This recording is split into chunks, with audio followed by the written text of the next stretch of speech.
मित्रांनो नमस्कार, स्वागत आहे आपल्या जीटीएस मराठी या यूट्यूब चॅनलमध्ये। आपण या व्हिडिओमधून आरटी 25% अंतर्गत शालेय विद्यार्थ्यांचं रजिस्ट्रेशन ही सुरुवात झालेली आहे। त्याची जी मुदत आहे ती साधारण 17 फेब्रुवारी 2026 पासून 10 मार्च 2026 पर्यंत ही देण्यात आलेली आहे। तर आपण या व्हिडिओमधून आरटी म्हणजे काय, आरटी साठी कोणत्या विद्यार्थ्यांची निवड ही होऊ शकते आणि आरटी साठी आपल्याला कागदपत्र कोणती लागणार आहेत आणि अगदी साध्या सरळ सोप्या पद्धतीने आरटीचं रजिस्ट्रेशन कसं करायचं याच्या संदर्भातली संपूर्ण माहिती आपण या व्हिडिओमधून जाणून घेणार आहोत। तेव्हा व्हिडिओ कुठेही स्किप न करता शेवटपर्यंत नक्की बघा आणि या अंतर्गत आपल्या पाल्याचा आरटी साठी किंवा आपल्या मित्राचा किंवा आपल्या नातेवाईकांमधील जे पहिलीच जाणारे जे मुलं असतील त्यांच्यापर्यंत हा व्हिडिओ नक्की शेअर करा। चला बघूया आपण आरटी संदर्भातली संपूर्ण माहिती। आरटी 25% म्हणजे काय, तर आर्थिक दुर्बल घटकातील विद्यार्थ्यांना चांगल्या म्हणजेच इंग्लिश मीडियमच्या शाळेत प्रवेश मिळावा आणि त्यांना सुद्धा चांगल्या पद्धतीचं शिक्षण हे मिळावं या हेतूने शासनाने आरटी 25% ही योजना आणलेली आहे। म्हणजे एखाद्या शाळेची क्षमता जर 100 विद्यार्थ्यांची जर असेल तर अशा शाळेत 25 विद्यार्थ्यांची निवड ही आरटी अंतर्गत केली जाईल आणि अशा 25 विद्यार्थ्यांना कुठलीही त्या शाळेची फीस भरण्याची गरज नाही।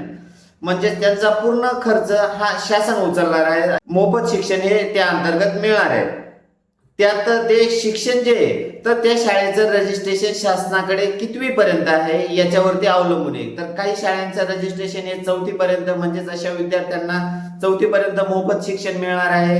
तर काही शाळांचं रजिस्ट्रेशन हे 8वी पर्यंत असल्यामुळे अशा शाळांमध्ये जर प्रवेश निश्चित झाला तर त्या विद्यार्थ्यांना आपल्याला जवळपास 8वी पर्यंत मोफत शिक्षण मिळणार आहे। तर काही शाळांचं रजिस्ट्रेशन हे 10वी पर्यंत असल्यामुळे अशा शाळांमध्ये जर अशा विद्यार्थ्यांची एकदा जर निवड झाली तर अशा शाळांमध्ये त्यांना जवळपास 10वी पर्यंत मोफत शिक्षण हे मिळणार आहे। तर असे आरटीची निवड ही कोणत्या घटकातील मुलांची होईल असाही प्रश्न पालकांकडून वारंवार विचारला जातो। तर आर्थिक दुर्बल घटकातील म्हणजेच कुठल्याही कॅटेगरीचा जो एससी, एसटी, ओबीसी, एनटी किंवा अगदी जनरल जरी असतील तर अशा जनरल कॅटेगरी मधून सुद्धा अशा विद्यार्थ्यांची निवड ही आरटी अंतर्गत होऊ शकते। एससी, एसटी, ओबीसी इतर कॅटेगरीतील जे विद्यार्थी आहेत तर त्यांना उत्पन्नाची अट नाही आणि जनरल आणि इतर घटकातील जे विद्यार्थी आहेत तर त्यांना उत्पन्नाची अट ही कंपल्सरी आहे। म्हणजे उत्पन्नाचं प्रमाणपत्र हे कंपल्सरी त्यांना लागणार आहे आणि त्यासाठी उत्पन्नाची मर्यादा जी आहे ती 1 लाखापर्यंत ही दाखवण्यात आलेली आहे। म्हणजे ते एकंदरीत आर्थिक वर्षात अशा कुटुंबातील उत्पन्न हे 1 लाखाच्या आत असणं आवश्यक आहे। तर अशा घटकातील विद्यार्थ्यांची निवड ही आरटी अंतर्गत होऊ शकते। तर आरटीचे ह्या वर्षी बदललेले काही क्रायटेरिया, काही नियम आहेत ते आपण या व्हिडिओमधून समजून घेऊया। याआधी आरटी अंतर्गत फॉर्म भरण्यासाठी किंवा रजिस्ट्रेशन करण्यासाठी आपल्याला 1 किलोमीटर किंवा 1 ते 2 किलोमीटर किंवा 3 किलोमीटर पेक्षा अधिक असे ऑप्शन हे दिलेले होते। म्हणजे 3 किलोमीटर पेक्षा अधिक चे जे अंतर असेल शाळेचं आणि घराचं तर अशा विद्यार्थ्यांना सुद्धा फॉर्म हे भरता येत होते। आणि ह्या वर्षापासून आपल्याला फक्त शाळेपासून 1 किलोमीटरच्या आत असणारे जे विद्यार्थी आहेत अशाच विद्यार्थ्यांना आपले फॉर्म हे भरता येणार आहेत। तर आपल्याला हे अंतर कसं काउंट होतंय हेही आपण या ठिकाणी समजून घेऊया, कारण बरेच पालक म्हणतील की ते अंतर कोणत्या पद्धतीने काउंट होईल। तर आपल्याला ज्यावेळेस आपण फॉर्म हा भरत असतो त्यावेळेस आपल्याला गुगल मॅप वरून आपलं घराचं लोकेशन एक्झॅक्ट हे सिलेक्ट करावं लागतं, तरच आपण आपला फॉर्म हा सबमिट करू शकतो किंवा भरू शकतो। ज्या वेळेस आपण सुरुवातीला आपल्या घराचं लोकेशन हे सेट करतो तर आपल्या घराचं लोकेशन सेट केल्यामुळे आपल्या घरापासून 1 किलोमीटरच्या आत जेवढ्या पण शाळा असतील तेवढ्या आपल्याला त्या ठिकाणी दाखवल्या जातील आणि त्या आपण जास्तीत जास्त 10 शाळांची निवड त्या अंतर्गत करू शकतो आणि आपला फॉर्म हा सबमिट करू शकतो। फॉर्म सबमिट झाल्यानंतर लकी ड्रॉ पद्धतीने आपल्याला आपल्या मोबाईलवर त्या पद्धतीचा मेसेज येईल आणि आपली पुढील निवड झाली आहे किंवा नाही किंवा पुढील निवड प्रक्रियेसाठी आपल्याला आपल्या मोबाईलवरून ते कळवण्यात येईल। चला आपण अगदी सोप्या पद्धतीने आरटीचा फॉर्म किंवा आरटीचं रजिस्ट्रेशन कसं करायचं हे आपण लाईव्ह डेमो अंतर्गत बघूया। तर याची लिंक ही डिस्क्रिप्शन बॉक्स मध्ये सुद्धा देण्यात आलेली आहे. तर त्या लिंक मधून जाऊन तुम्ही डायरेक्ट आपण त्या वेबसाईटवर गेल्यानंतर आरटीईचं रजिस्ट्रेशन करू शकतात, किंवा आपण आरटी 25% हे आपल्या ब्राउझरवर टाईप केल्यानंतर सुद्धा आपल्याला पुढील जी लिंक येईल त्याच्यानुसार फॉर्म कसा भरायचा आहे ते आपण समजून घेऊया. सर्वप्रथम आपल्या ब्राउझरमध्ये आरटीई टाईप करायचे आणि त्याच्या अगदी वरती सुरुवातीलाच आपल्याला आरटीई 25% ऑप्शन दिसेल, त्यात आपल्याला त्या लिंक क्लिक करायची. त्याच्यात क्लिक केल्यानंतर आपल्याला या ठिकाणी फॉर्म भरण्यापूर्वी काही सूचना दिलेल्या आहेत, त्या आपण सर्वप्रथम बघून घ्यायच्या आहेत. त्या सूचना फॉलो करूनच आपल्याला पूर्ण फॉर्म हा भरायचा आहे. त्यात आपल्याला 11 नंबरची जी सूचना दिलेली आहे, आपल्याला फॉर्म भरण्याची जी मुदत आहे 10/3/2026 पर्यंत ही देण्यात आलेली आहे. ही सगळ्यात महत्वाची मुदत आहे, त्याच्या अंतर्गतच आपल्याला फॉर्म भरायचा आहे. या ठिकाणी बदललेली जो क्रायटेरिया आहे तो 1 किलोमीटरच्या आतच शाळा आपल्याला उपलब्ध होतील. आपण लोकेशन जे सिलेक्ट करू त्याच्या 1 किलोमीटरच्या आत आपल्याला त्या शाळा दिसतील. त्यानंतर आपल्याला ऑनलाईन ऍप्लिकेशन या टॅबवर क्लिक करूनच आपला फॉर्म हा आपल्याला भरता येणार आहे. त्यात क्लिक केल्यानंतर या पद्धतीची पुढची विंडो ही ओपन होणार आहे. त्यात आपल्याला ऍप्लिकेशन नंबर, पासवर्ड आणि कॅप्चा टाकून लॉग इन करायचं आहे. पण ते लॉग इन करण्यापूर्वी आपल्याकडे ऍप्लिकेशन नंबर आणि पासवर्ड असणं आवश्यक आहे.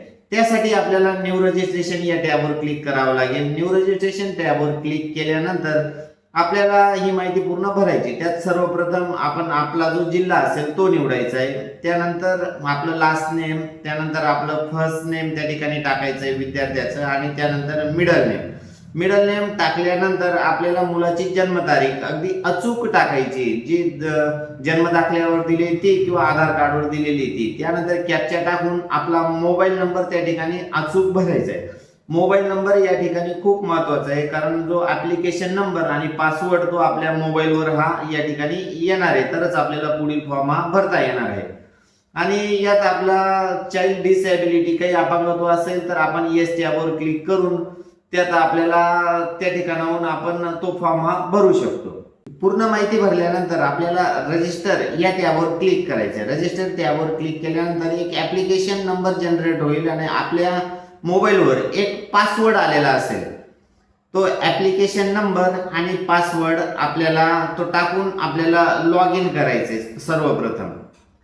सर्वप्रथम आपण या बॉक्समध्ये आपला ऍप्लिकेशन नंबर आणि पासवर्ड आणि त्यानंतर आपला कॅप्चा टाकून लॉग इन केल्यानंतर आपल्याला सर्वप्रथम पहिला आलेला जो पासवर्ड आहे तो चेंज करा असं ऑप्शन हे देण्यात येईल. या पद्धतीचं पेज ओपन झाल्यानंतर आपण आधीचा ओल्ड पासवर्ड टाकायचा आहे त्या वरच्या रकान्यात. त्यानंतर खाली दिलेला जो रकाना आहे त्यात आपल्याला नवीन पासवर्ड टाकून सबमिट करायचं आहे. या ठिकाणी नवीन पासवर्ड टाकत असताना तो नवीन पासवर्ड हा कमीत कमी 8 अक्षरांचा आणि जास्तीत जास्त 15 अक्षरांचा आपल्याला त्या ठिकाणी टाकायचा आहे.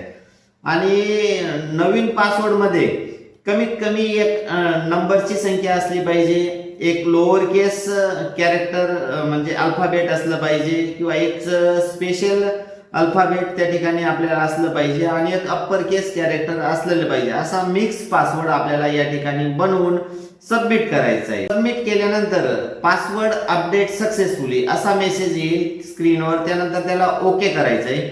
ओके केल्यानंतर आपल्याला परत आपण जो नवीन चेंज केलेला पासवर्ड आहे तो आपल्या मोबाईल नंबरवर सुद्धा पाठवण्यात येईल. त्यानंतर तो ऍप्लिकेशन नंबर आणि पासवर्ड आणि कॅप्चा टाकून आपल्याला परत लॉग इन करायचं आहे.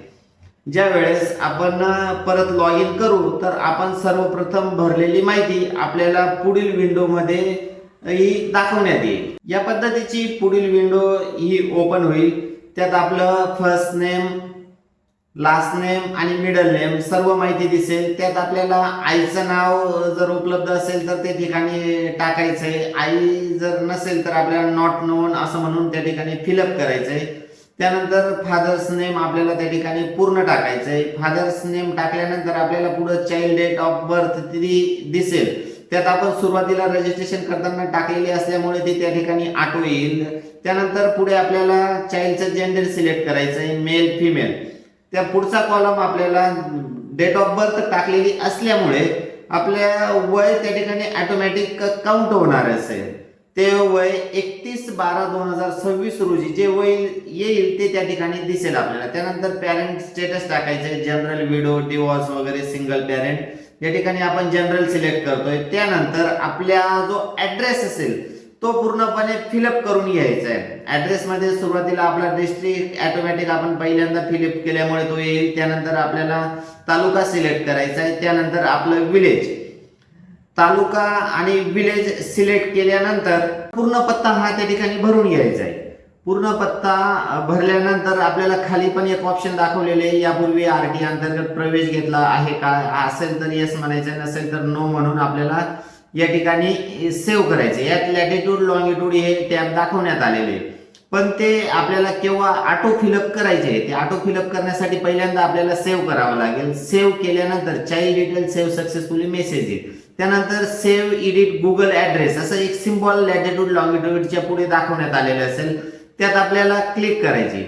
त्याच्यावर क्लिक केल्यानंतर आपण टाकलेल्या ऍड्रेसनुसार आपलं विलेज त्या ठिकाणी दिसणार आहे. आपलं विलेज दिसल्यानंतर आपण जो गुगल मॅपवर दाखवलेला जो ॲरो आहे तो बरोबर आपल्या घरावर जाऊन सेट करायचा आहे.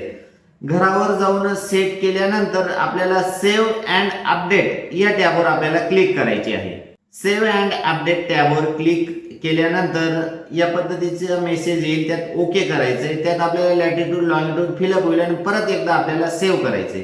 सेव्ह केल्यानंतर चाइल्ड डिटेल सेव्ह सक्सेसफुली असा मेसेज येईल. या पद्धतीचं पहिलं टॅब झालंय. त्यानंतर दुसरं टॅब ऍप्लिकेशन, या टॅबवर आपल्याला क्लिक करायचं. ऍप्लिकेशन टॅबवर क्लिक केल्यानंतर अगदी वरतीच आपल्याला कोणत्या स्टँडर्ड साठी फॉर्म भरायचं, आपल्या वयानुसार ऑटोमॅटिक त्या ठिकाणी स्टँडर्ड आलेलं असेल. यात आपल्याला फर्स्ट स्टँडर्ड हे निवडायचंय.